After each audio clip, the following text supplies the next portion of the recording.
Today's guest helps you see it.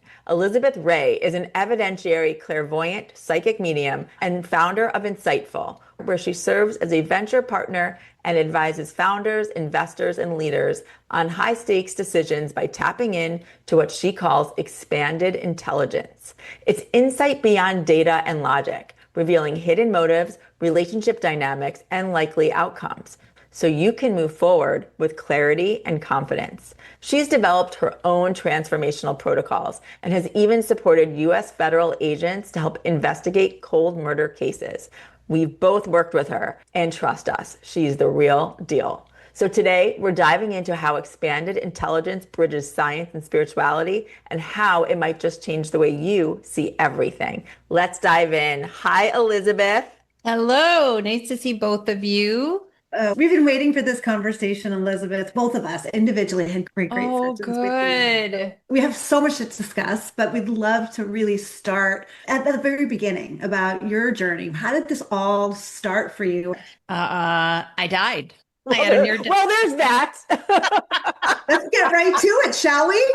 You asked. That's where did it begin? Right there. Dead. I had a near death experience when I was a teenage girl. And I was looking down, my consciousness, I suppose, was looking down because my eyes were dead. So I was looking down upon my lifeless body. I had been poisoned at a party as a teenage girl, and I was in a dirty McDonald's bathroom floor. And I saw these two kind of acquaintances trying to figure out what to do. They were scared. I think they were more concerned they were going to be in trouble than they were concerned about me, honestly. And then a nurse from across the street who was working across the street at the hospital stumbled upon this whole scene, and she knelt down, and I can still see to this day her white Timex watch on her right wrist. She was staring at it while holding my arm and trying to get my pulse, and she couldn't get it. And then I could feel her fear. I could hear her inside voice. I could hear the outside voices, and I was dead. And I was at complete peace. Wow. And you can still feel that. When you say it, I feel like you can go back there. Yeah. And I would say that feeling of being simply consciousness outside of my meat suit, right? Today, that's just the same flavor of when I'm doing what I do.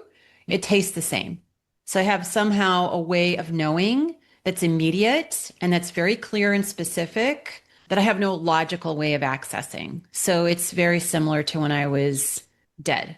I was out. My eyes were closed. There's no way I could have, comprehended this scene. So it's really started there. And then it kind of came in waves, like precognition, postcognition sort of came in waves. Then I went to the Hoffman Institute, which is actually, a lot of people don't know about the Hoffman Institute, and the Hoffman process itself it's been around for a long time, since the early 1960s. It was channeled by a psychic medium, the process itself. They don't really advertise that, but it's not easy to confirm. It's not hard to confirm. So I went through the Hoffman process, and then at the end of it, my teacher, her name was Mary, she took me aside and she said, "You know how you've had those precognitive, postcognitive experiences throughout your life?" And I said, "Yes." She said, "Well, this isn't official Hoffman advice, but I do want to tell you something." And I said, "Oh, what's that, Mary?" And she said, "When you leave here, the doors to your mind are going to blow wide open." Wow. I have several questions here. The Hoffman Institute, how long did that take? And was that like an in-person thing? Like, I'm just so Yes. curious. Yeah, so it's a in-person thing, and they have centers all over the world, but the headquarters, I think they're in Petaluma now. And a lot of very famous people have gone there. So there's a pretty long waiting list. So it really does sort of help unravel negative love patterns, and you are in a container for a week. Meals are provided. You don't access your phone. You don't tell people what you do for a living. So you're not there to try to impress anyone. You're really just present with whatever brought you there. That was really what kicked the doors open, and it sure did. And when you would say that NDE that you had, that was really the first unlocking, right? Yes. that cracked the door open, but it didn't kick the door open. So what happened is that NDE cracked the door open, and then I had different experiences, and the door was getting opened a little bit more. All the while, I've got no one to talk to about this. That was my next question. Who are you telling this to? Nobody. As a matter of fact, even after Hoffman, I kept my mouth shut except to the people closest in my life and the US federal agents I was working with. I didn't let anyone know that I was an evidentiary psychic medium because I didn't want to deal with the judgment and skepticism and weird fascination. I just didn't. So I kept it hidden. I came out of the closet really just last year, and it's been great. Wow. Yeah. So Mhm. what were those moments, Elizabeth, that you were having that led you to say, okay, I'm going to invest in myself. I'm going to go to Hoffman and learn more. What happened between the NDE and really you making that decision to go? Well, what drew me to Hoffman was I just wanted to make a change because I kept getting into one bad relationship after the next. And I grew up in a very abusive, alcoholic home. So that's to be expected. You know, there's some hard wiring that occurs when you're in that situation.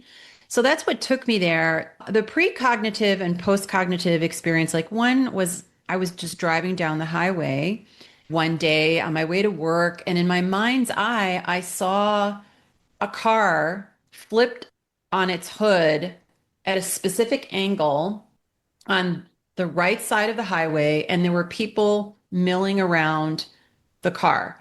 So I thought, okay, so that's how it works, right? I just presented with an image. So I'm clairvoyant. So I'm presented with this immediate knowing, and it's pretty detailed.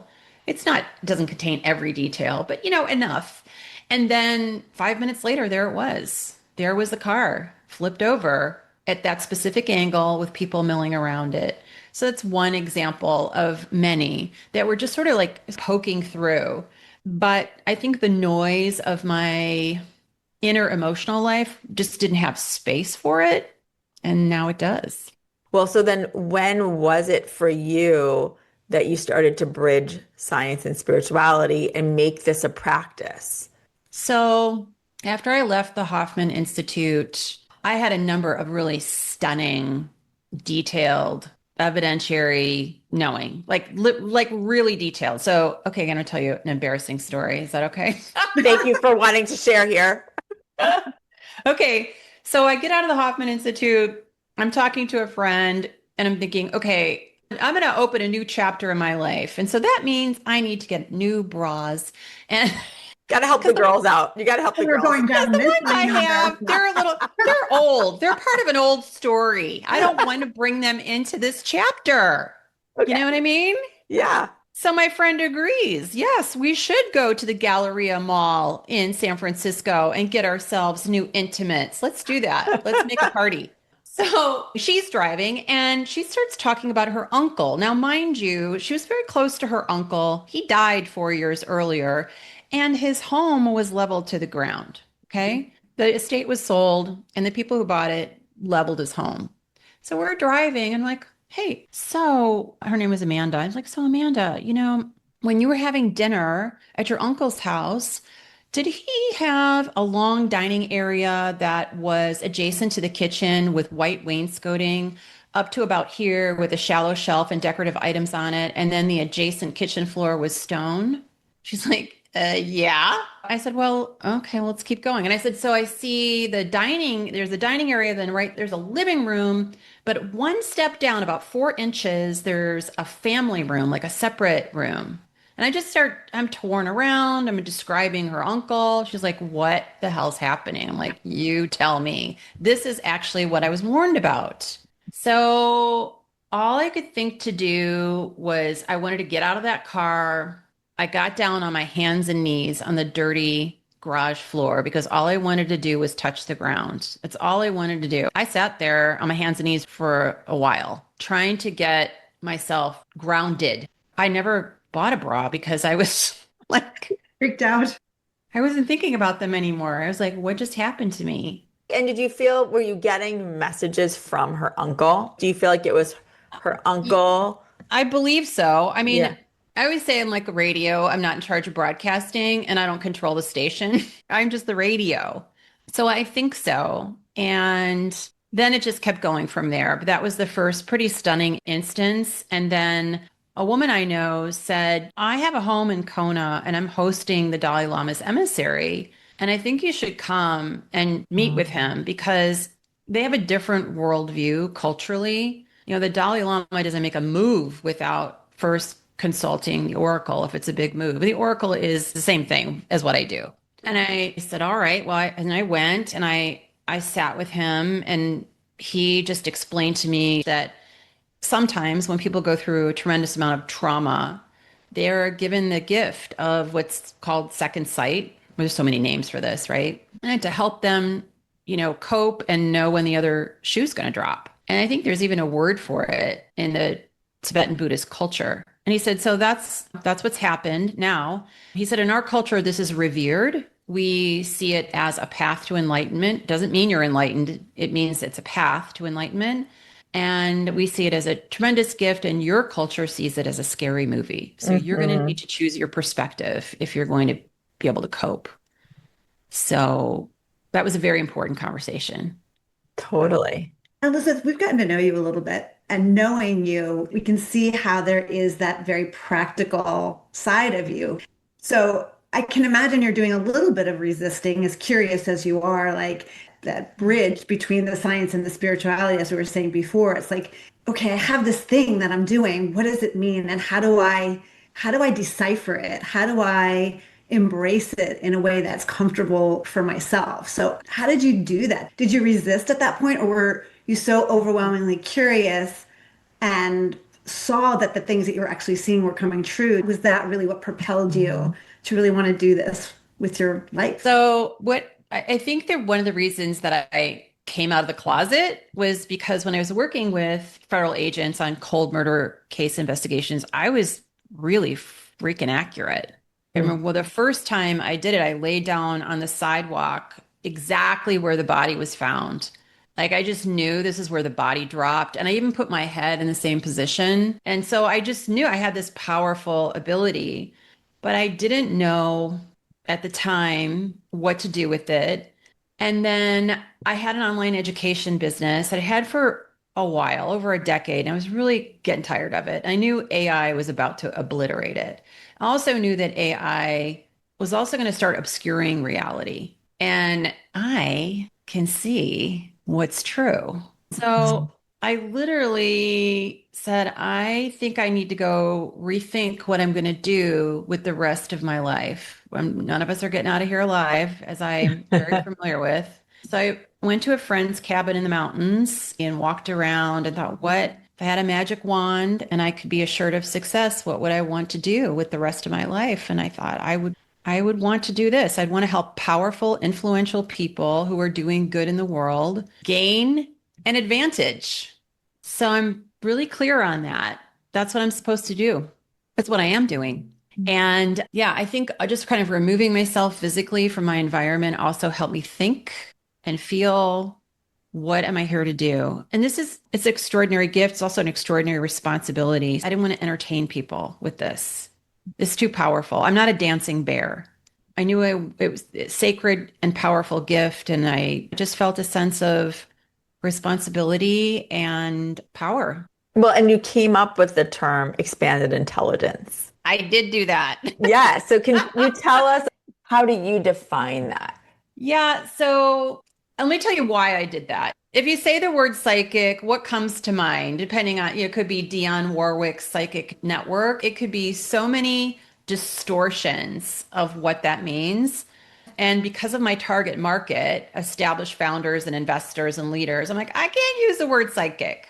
I had a conversation with Dr. Russell Targ, who co-founded the Stanford Research Institute. If you don't know about them, they actually did psychic spy services for 5 presidential administrations. So it's a very well-established fact. And so I had a conversation with him. Now, what's interesting about the Stanford Research Institute, they're just doing what I do, but they created a protocol that they taught to the CIA and the military. And I asked him, like, okay, so they use the term remote viewing. And I thought they did the same thing. They branded, because if they're going to get government money they can't say psychic. So I thought, well, if they can rebrand, then I'm going to rebrand. And then I'm friends with Dr. Peter Skafish of the Soul Foundation. They track UAPs, formerly known as UFOs. Again, not made up. They work with the CIA, they work with foreign governments, and they also work with major religious leaders around the topic of disclosure. But he told me, it's like, we don't use any discs on the site, even though there's pictures of images of UAPs. Even though they're real, we steer away from the saucer shaped ones because we don't want to ignite the skepticism in the audience. So yeah, it's a really toe tapping exercise marketing wise. But then once someone has a direct experience, like you two, like, because she's not making this up, it's real. Right. That's right. And I think expanded intelligence actually does I very love much explain what it is and characterizes it in a way that many people can grasp. Yes. And I think you're right. We come from that world too. So branding is a big deal. It's going to shape the perception of the person who sees your branding. Also, I rebranded not too long ago, and I said I want this site to look like the Wall Street Journal with one dab of woo, not woo woo, just one woo. I love that. So talk about how you work with your clients then, and why specifically you want to work with entrepreneurs and business owners. Why did you go down that path? Yeah, so business is people. And somebody asked me, what's the problem Insightful is solving for established founders and for investors? And I said, oh, it's really simple. The problem is, when it comes to business and investing, people lie. That is true. They lie, and they hurt the business, and they hurt the people in the business, right? So the other aspect of these particular clients is people don't tell the boss the truth. And also, if you have a lot of means, like, people want something from you. There's a lot of hidden agendas, and people put on a good game face if they want to be hired, or, so I just see right through it, and I love it. It's so much fun.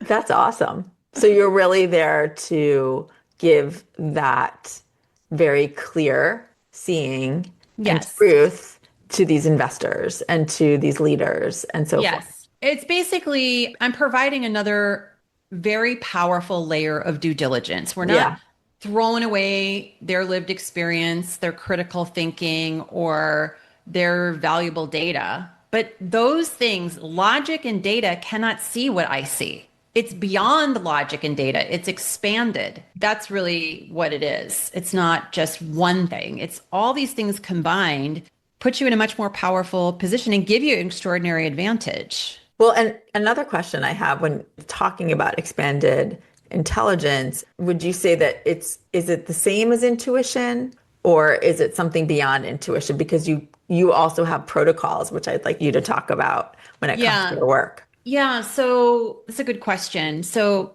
there's so many words that our language is inadequate. So there's intuition, which is innate, right? We all have intuition, and it's already hardwired into all of us. It's hardwired into your dog and your cat and the birds that fly in the sky, right? A psychic ability is something you can cultivate above and beyond your intuition. You can call on it at will, right? Where intuition just springs out when it needs to. Psychic ability is something you can access right whenever you want. All right, so let's break down what it means to be psychic. So a psychic, I'm an evidentiary clairvoyant psychic medium, which I'll break down, but a psychic is not a medium. A psychic is someone who has precognition and postcognition. Precognition meaning they know what's likely to happen in the future. It doesn't mean it will. Just in all the current circumstances, here's what's likely to happen. If anyone ever tells you this will happen, you need to walk the heck away from them, because they're going to take away your free will, and you still have free will. So anybody who calls themselves a psychic and tells you this will happen, walk away. That's very hazardous. The dead can talk. So I was able to help with these investigations because it was the murder victim who told me, stop here. This is where my body was. Now go here. This is where the perpetrator was lying in wait. And I did that. That's an example of mediumship. So when I make contact with consciousness, living or dead, that's mediumship. And that could be about a future or a past event. A psychic cannot do that. So there's fewer mediums walking around than there are psychics. And there's fewer evidentiary mediums walking around than regular mediums. Evidentiary meaning that we can give you the evidence. We give you very specific details that are verifiable. And I just came up with the word because really it's part of the value proposition, really. I'm trying to provide expanded intelligence. I'm not doing away with existing intelligence. We're just expanding upon it. So if I can give you one example, there was a client, he wanted to acquire a company. He had a hard time acquiring this company. It was owned by a woman. And he said, "What could you tell me? I'm trying to acquire this company. And what could you tell me?" And I said, "Well, first of all, the owner has a hard emotional shell. She's a woman who works in finance. She hasn't been treated very well. So I would suggest that you come at her. He is a respectful man, but I said, come at her with even more respect and deference and understand that she has two women who are also weighing in on this decision." I said, she has an assistant with brown hair and wire glasses. Yes, she does. She has a colleague who has blonde hair and they're the same height. Yes, she does. And I said, so go into the next negotiation with this awareness. Anyway, he did. He acquired the company. I said, so tell me, what were these insights worth to you? Because they seem like, they seem trivial. Well, actually, they weren't, because they helped him acquire the company. And the company it was very consequential to his business. It was worth tens of millions of dollars, that acquisition. Wow. So this is not entertainment. That's real life and real money. Real money. Yeah. Real money, real businesses at stake, real investments at stake, real. So that's why it's a high level of responsibility. Well, it makes so much sense because if you think about how deals are done, they are done by intuition in so many ways, right? It's Yes. like knowing how to read the client, but you give that extra layer of understanding of what their experiences have been or what emotional connection they have to the situation that allows for even a deeper level and opportunity for connecting with that client. Yes. And what I'm really proud of with him, I first met him, he's incredibly skeptical and very left brain, very data driven. But in the first 10 minutes, he would dissolve to tears. So I brought his grandmother through and his mother. And he said now he used to lead with data and logic. Now he leads with his intuition and follows with data and logic. So his whole worldview, his whole paradigm has shifted as a result of our work together. But the thing to notice is that when our own emotions or attachments are involved, even if you're super psychic, you can't really see as clearly. So I trade with a woman who used to be a psychic spy for the CIA. I love that. Oh my goodness. There's a movie here. Yes. Yeah, so because if she has attachments, she can't see as well. You two ladies are super smart. You can reason things out, but when we had our sessions together, right, I'm just giving you a different perspective that is hopefully clearer, gives you an insight that you can act upon. And I think for both of us, because we're both psychics and I'm also a medium as well, and yet you still it's hard to do it on yourself. You know what I mean? I might get precognition. However, I need that facilitated and guidance from someone like you in order to really move the needle in certain areas of my life. And as Karen and I have built our Seeking Center brand, it's all about finding trusted, authentic people, which is why we're talking to you. So, yeah. It is really, none of us succeed alone. We all need help. And we all are here, I believe, to help each other ultimately. As we walk each other home, that's what we're here to do. Well, and I love the way that you, first of all, help define all of those different terms for everybody, because I think that is very helpful. And the other thing that I want to talk about that also makes you and your work and your mission and everything so unique are your protocols, because Karen and I have had these sessions with you, and I'm really curious if you can share a little bit about what you've put into place and why it's important. Yeah, so it's very easy to get overwhelmed as a human being. So when I work with someone, I just ask them to consider the question or the matter that's taking up the most head and heart space.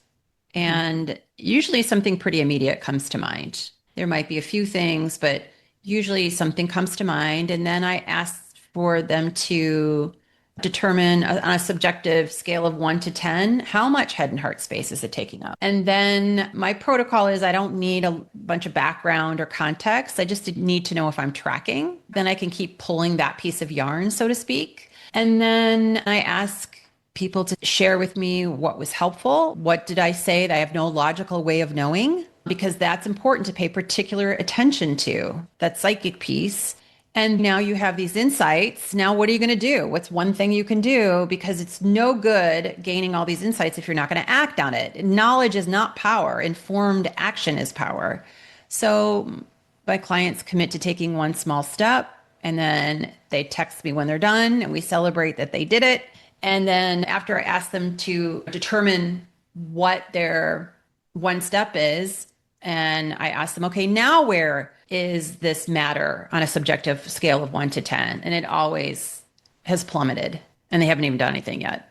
Yeah, I remember mine very vividly because when I started talking to you, you had already tapped in before we even started talking. Oh, that happens all the time. That was so interesting because it was validation for me because what you said, we hadn't really even met. So you would have no idea what was going on in my particular situation. And like you said, you also give these practical tools of how to action. And our session was very short. It wasn't like you had 2 hours worth of backstory on my life. It was very short and gave me probably one of the hardest assignments I've ever had, but it was very simple.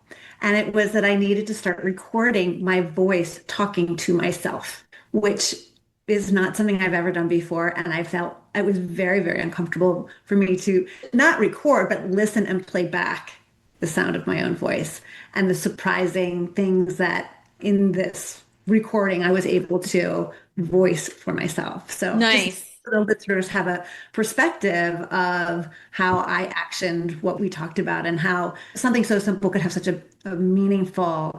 Well, if you think about it, you're listening to the sound of that voice all day long, even when you're sleeping. So you might as well direct it. And what's interesting is I have no memory of telling you to do that.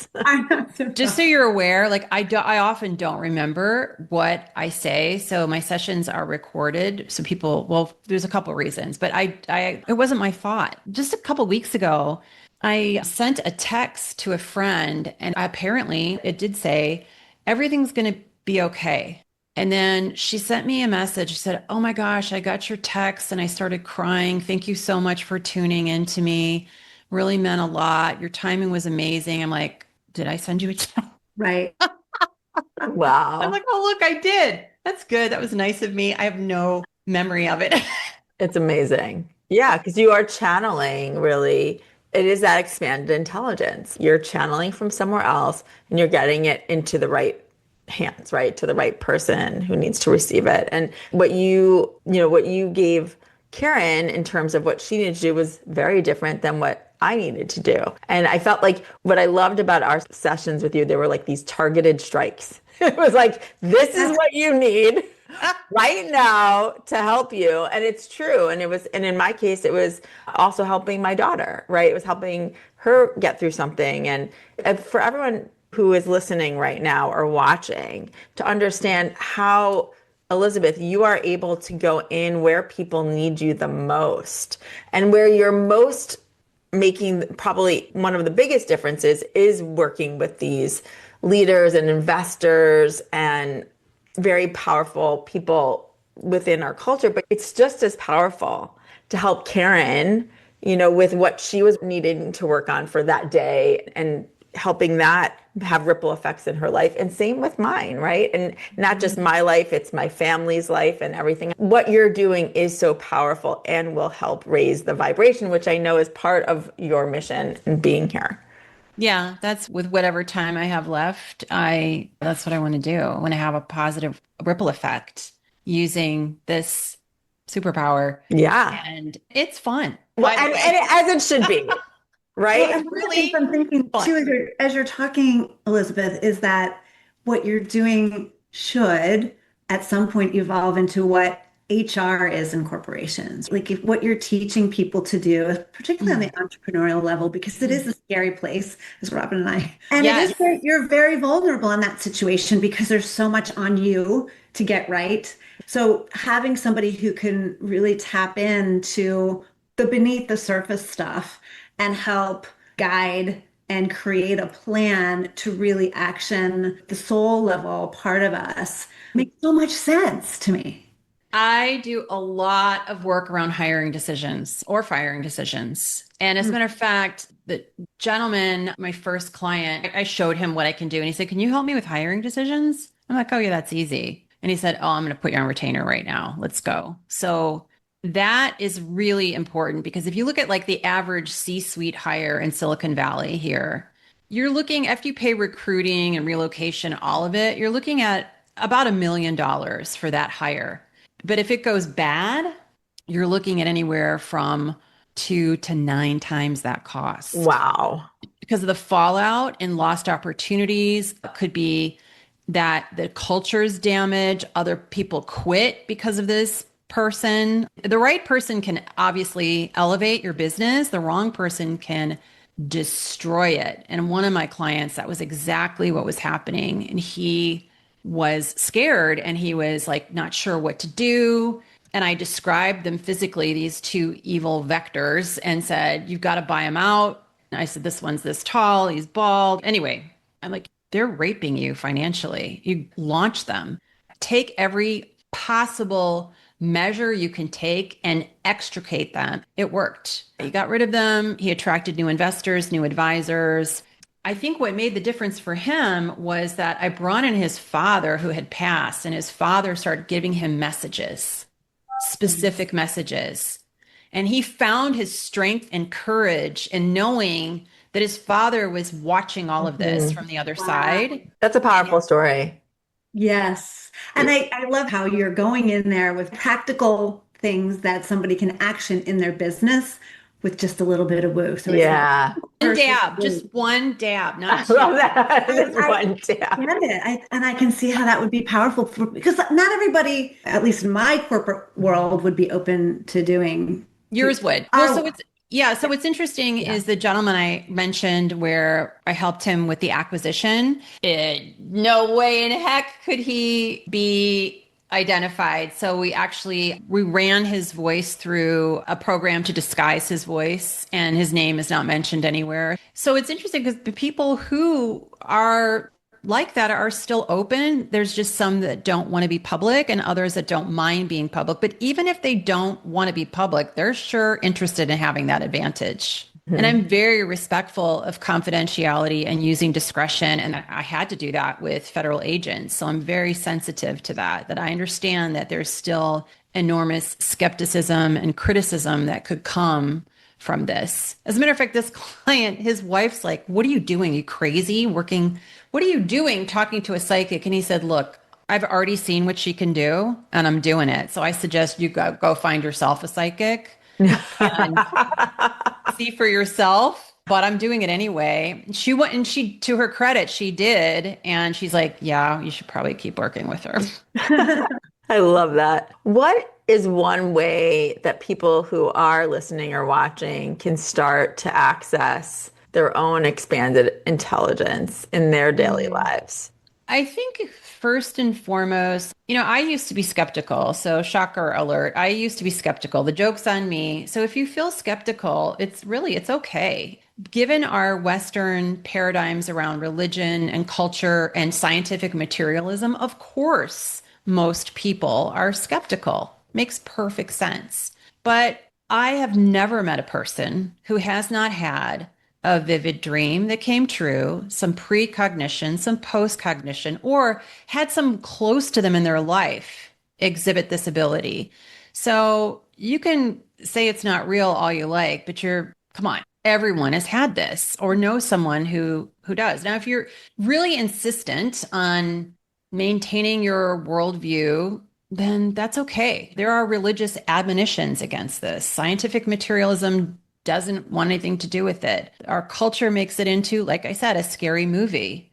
So I'm not going to argue with anyone. So I would say, first things first, you believe whatever you want to believe. If you're curious about this and you want to look deeply into expanded intelligence, like just look back on your life and maybe you journal about that vivid dream you had that came true, or that so-called coincidence when there's no way in heck it could have been a coincidence. And I would say just like write those down, and that's your evidence that you have the capacity to do this. And then after that, it's really about trust. I would say trust and being willing to share with the right people. There's no trying or doing when it comes to accessing your intuition. It's not a doing thing. It's a receiving thing. It's like the radio. The radio just receives. So I always say, I'm like the radio. I'm not in charge of broadcasting. I'm just receiving information. Also, I'm not attached to being perfectly correct because I'm not. No one is. It pretty much follows the 80-20 rule. I'm probably a little higher than 80-20, but I want to set people's expectations. 80% of what I say is going to be immediately validating and actionable. 20% be like, doesn't make sense now, could make sense later. So that's the other thing I would say is like, don't be attached to being right because that's your ego. So good. Yes. Your ego doesn't have a place in this. And ego gets weird. This is just a natural ability. It's just that our culture has sort of beaten it out of us, but it's absolutely in other cultures, very different, very accepted, very normalized. So that's also, I think the other thing to consider is like, what's your level of distortion around this? What are your ideas and your beliefs around this? Because if you believe you can, you can. So start there. What are your beliefs around it? And I think too, what I'm hearing from you, Elizabeth, is so important that you're going into this work with the intention of being that antenna, that translator. You're not trying to say that it's coming from you. No, it's not. I don't even remember what I said. I don't remember giving you that advice. That sounds like good advice. I'm glad I gave it to you. I don't remember. But that's what's so important, I think, in even just working with someone like you, for people to know that you're not trying to say you are the all-knowing or that you are the source. It's that you are able to be that translator of that information. Right. And that's hard, by the way, because you're trying to translate the signals and energy of somebody else. And so, of course, maybe you get it right 80% of the time, but there's always going to be that either the person is not going to understand, which often happens Okay, too. that is a big part of this. Like people get, I call it psychic amnesia. I'll tell them something very specific, and then they're like, no, no, no. And then like 5 minutes later, they'll repeat what I just said as fact. I'm like, do you remember? I told you that. So fun. That's got to be so frustrating on your end too. It doesn't happen a lot, but it happens occasionally. I think what happens is just this, it's just hard to wrap their head around what's happening. Yeah. It's a processing thing, I think. Yeah. Yeah, their minds are unable to process, how does this woman have this vivid information about me that she has no logical what's going on, what's happening to me right now. So there's some of that, especially with people who've never had the experience before. Not always, but I remember one guy actually, he was terrified. He was terrified. He's like, how do you know this? How do you know this? And I said, I don't know. I don't know. I don't know how my car works. That is a great analogy. That is true. Yes. But we know it does. So that's it does. And I there can't you go. even change the tire. I got to call AAA. I don't know. I don't know how it works. The perfect way to end this conversation. I feel like you've really opened up so many people to looking at all of these abilities in a different way. And thank you for following these unlockings from that near-death experience to being at the Hoffman Institute and beyond, because as we've said, you're having a ripple effect in this world. So we're very grateful to be on the journey with you, Elizabeth. Well, I appreciate the opportunity to speak to both of you and your audience, because I've been in the closet for so long. Now I can't shut up about it. It's such the beginning for you, Elizabeth. There's so much work to do. Thank you. So needed. So Yes. You can find out more about working with Elizabeth by visiting insightful.foundation. Elizabeth works by referral only. However, if you are a founder of an established business and or an investor, visit insightful.foundation. Then, if you're interested in exploring her services, click Inquire Now and be sure to mention Seeking Center to schedule a brief chat. Thank you.